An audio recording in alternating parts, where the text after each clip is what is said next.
Poďme spolu vstúpiť do sveta, ktorý je pre naše oči neviditeľný, no jeho vplyv na ľudské zdravie je obrovský.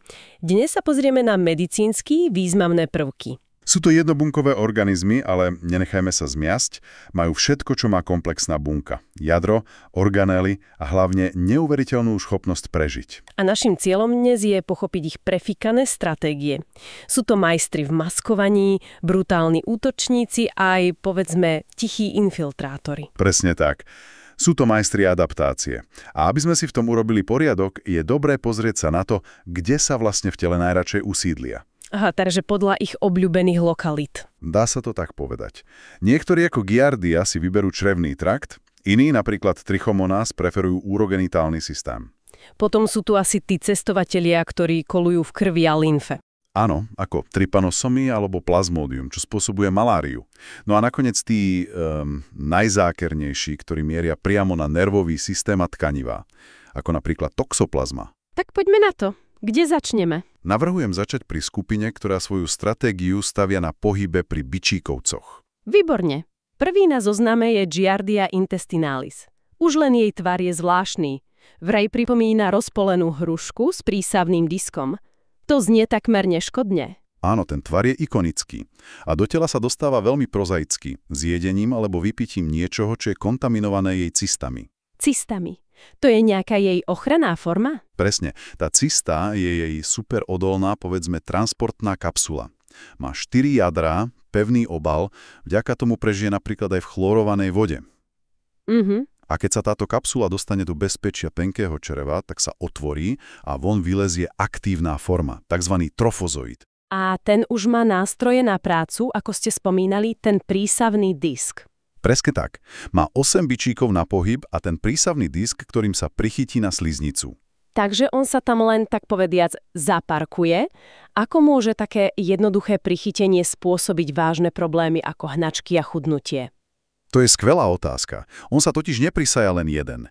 Predstavte si, že tisíce a milióny týchto malých parazitov vytvoria na sliznici čreva súvislý koberec. Aha, rozumiem, takže to je mechanická bariéra. Je to v podstate mechanická blokáda. Ten koberec fyzicky zabráni bunkám vstrebávať živiny z potravy, hlavne tuky a vitamíny, telo tak hladuje, aj keď prijíma potravu. A z toho sú potom tie typické mastné zapachajúce hnačky. Áno, a strata hmotnosti. To dáva zmysel. A spomínali ste, že diagnostika je náročná. Prečo? Lebo Giardia je prefíkaná. Cysty, ktoré by sme hľadali v stolici, nevylučuje nepretržite.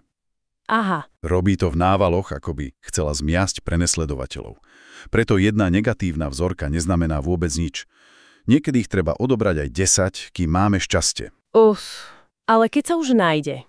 Našťastie, keď už ju nájdeme, liečba metronidazolom zaberá veľmi dobre. Dobre, takže Giardia používa na prežitie vonku tú odolnú cystu, ale jej príbuzný Trichomonas vaginalis vraj žiadne cysty netvorí.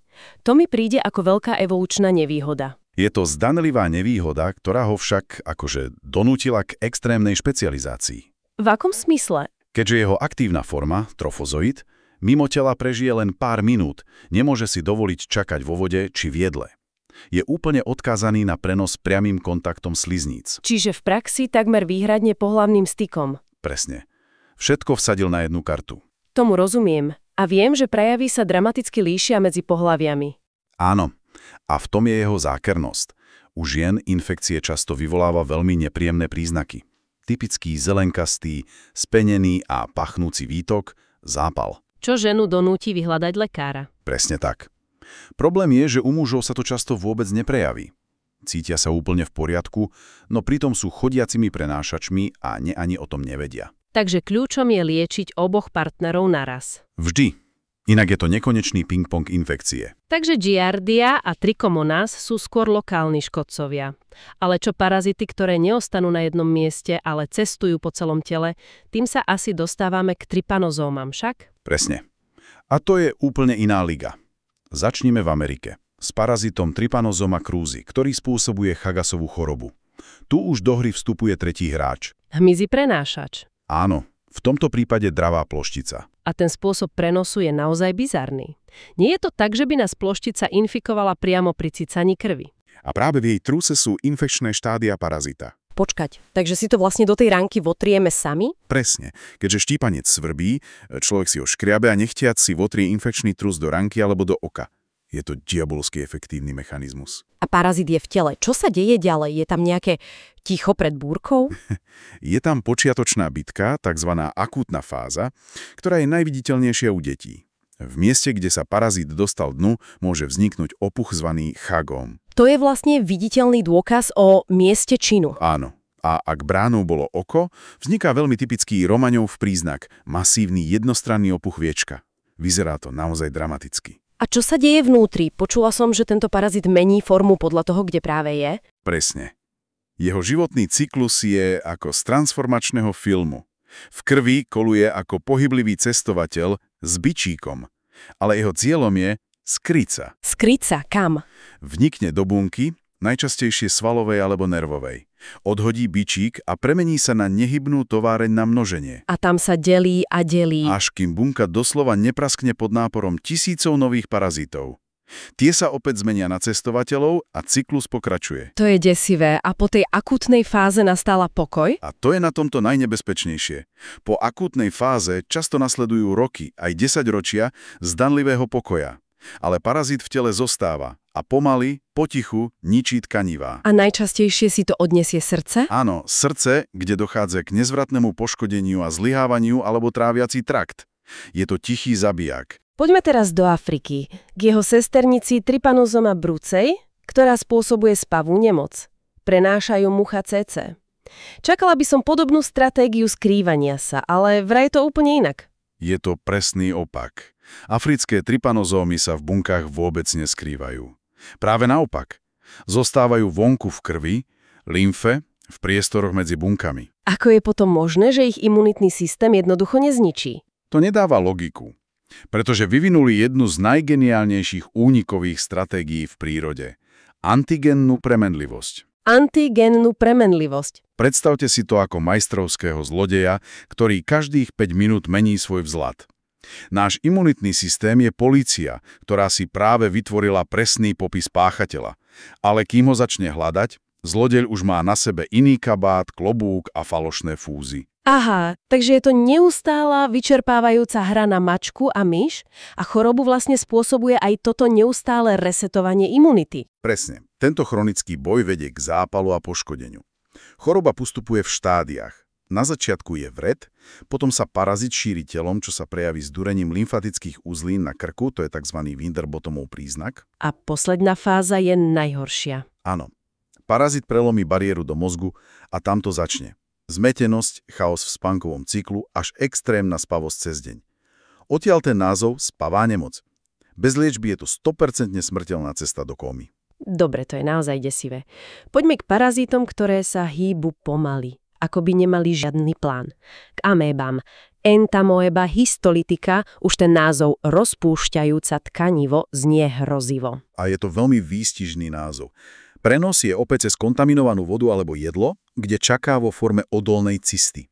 V čreve sa z nej uvoľní aktívny trofozoid a tu nastáva dilema. Dilema. Môže sa správať ako neškodná forma minuta, ktorá žije v čreve, živí sa baktériami a produkuje ďalšie cysty. Ale môže znamená, že je tu aj iná možnosť. Presne tak.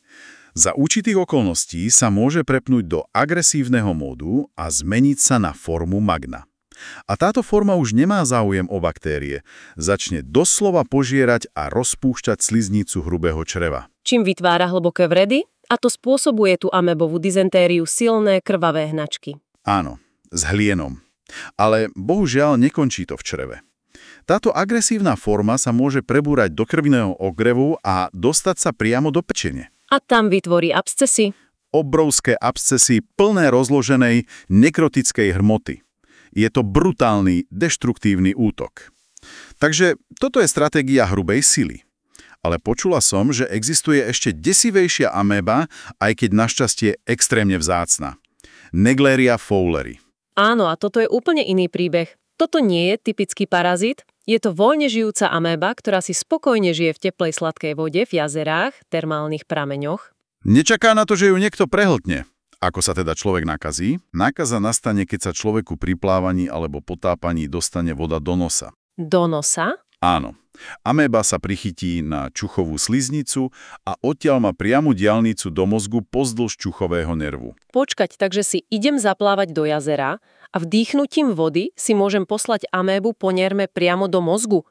To je scenár ako z hororu. Je to tak. Spôsobuje primárnu amébovú meningoencefalitídu, extrémne rýchly a ničivý zápal mozgu. Hoci je to nesmierne vzácne, je to takmer 100% smrteľné. Dobre, to stačilo. Poďme k poslednej skupine, ktorá je v niečom úplný opak apikomplexa. Nemajú žiadne bičíky ani panožky. Ako sa môžu nepohyblivé parazity stať takými úspešnými? Pretože svoju stratégiu nepostavili na vlastnom pohybe, ale na dokonalom využití svojich hostiteľov a prenášačov. V prípade malárie, spôsobené rodom Plasmodium, je tým dokonalým taxíkom a zároveň liahňou samička komára rodu Anopheles. Životný cyklus malárie je lotericky známy svojou zložitosťou. Skúsme ho rozbaliť, aby sme pochopili tú stratégiu. Pokúsme sa. Celé to začína uštipnutím komára, do krvi sa dostanú sporozoity, také malé ihličky. Tie ale v krvi dlho neostanú. Ich prvým cieľom je pečeň. Pečeň. Tam sa schovajú v pečeňových bunkách a v tichosti sa množia. Vytvárajú obrovské balíčky plné tisícov nových parazitov merozoitov. Toto je prvá tichá fáza. A keď sú balíčky plné, pečeňová bunka praskne a všetko sa to vyleje do krvi. Tým sa začína tá pravá vojna však. Presne. A tu sa ukazuje ich genialita. Merozoity masívne napádajú červené krvinky. Vnútri sa každý z nich začne opäť množiť a kľúčové je, že toto všetko robia synchronizovane. Synchronizovane. Takže každých 18 alebo 72 hodín, v závislosti od druhu malárie, milióny červených krviniek naraz prasknú. A toto synchronizované praskanie spôsobuje tie typické záchvaty? Áno. To masívne uvoľnenie parazitov a toxínov je obrovský šok pre telo. Reaguje na to triažkou, extrémnou horúčkou a potom potením. Je to cyklická horúčka. A počula som o nejakých spiacich formách? Áno. U niektorých druhov môžu v pečení zostať spiace formy akési časované bomby, ktoré môžu chorobu reaktivovať aj po rokoch. Fascinujúce. A na záver tu máme ešte jedného zástupcu, Toxoplasma gondii. Všetci ju poznáme v súvislosti s mačkami. Ako do tohto príbehu zapadá človek? Toxoplasma je majster v manipulácii. Jej hlavným cieľom je dostať sa do mačky, lebo len v jej čreve sa môže pohlavne rozmnožovať. Takže všetky ostatné živočichy sú pre ňu len medzi stanicou? Presne tak, medzi hostiteľom. Mačka vylúči stolicou extrémne odolné oocysty, ktoré kontaminujú pôdu a vodu. A človek sa najčastejšie nakazí tým, že zje nedostatočne tepelne upravené mäso zo zvieratá, ktoré sa predtým nakazilo. Je to tak? Presne tak. To je najčastejšia cesta. Alebo priamo s jedením oocyst, napríklad z neumytej zeleniny. U väčšiny zdravých ľudí sa infekcia buď vôbec neprejaví, alebo pripomína ľahkú chrípku. Parazit sa potom usadí v tkanivách a prepne sa do spiaceho režimu. Áno, vytvorí tam cysty a môže tam pretrvať celý život. Kde je teda to hlavné nebezpečenstvo? Problém nastáva v dvoch prípadoch. Prvým sú ľudia s oslabenou imunitou, napríklad pacienti z HIV. U nich sa spiaca infekcia môže reaktivovať a spôsobiť smrteľný zápal mozgu. A ten druhý prípad sú tehotné ženy. Áno, a to je oveľa častejšie riziko. Ak sa žena nakazí prvýkrát počas tehotenstva, parazit môže prejsť cez placentu a napadnúť plod. Následky môžu byť katastrofálne, od potratu až po vážne vrodené poškodenia. Preto je ten screening v tehotenstve taký dôležitý. Absolútne kľúčový. Keď si to zhrnem, je to neuveriteľné. Od odolných císt giardie, cez trypanozómy, majstrov prezliekania kabátov až po maláriu, ktorá si z našich krvíniek urobí synchronizovanú časovanú bombu. Každý parazit má svoju vlastnú, unikátnu a desivo efektívnu stratégiu. Je to pohľad do sveta neustáleho evolučného boja o prežitie. Presne tak. A to ma privádza k záverečnej myšlienke. Mnohé tieto choroby vnímame ako tropické, pevne viazané na konkrétne miesta. Naše zdroje však ukazujú, že prenášače, komáre, ploštice a aj samotné parazity sú extrémne citlivé na zmeny klímy. A to pre nás otvára jednu dôležitú otázku na zamyslenie.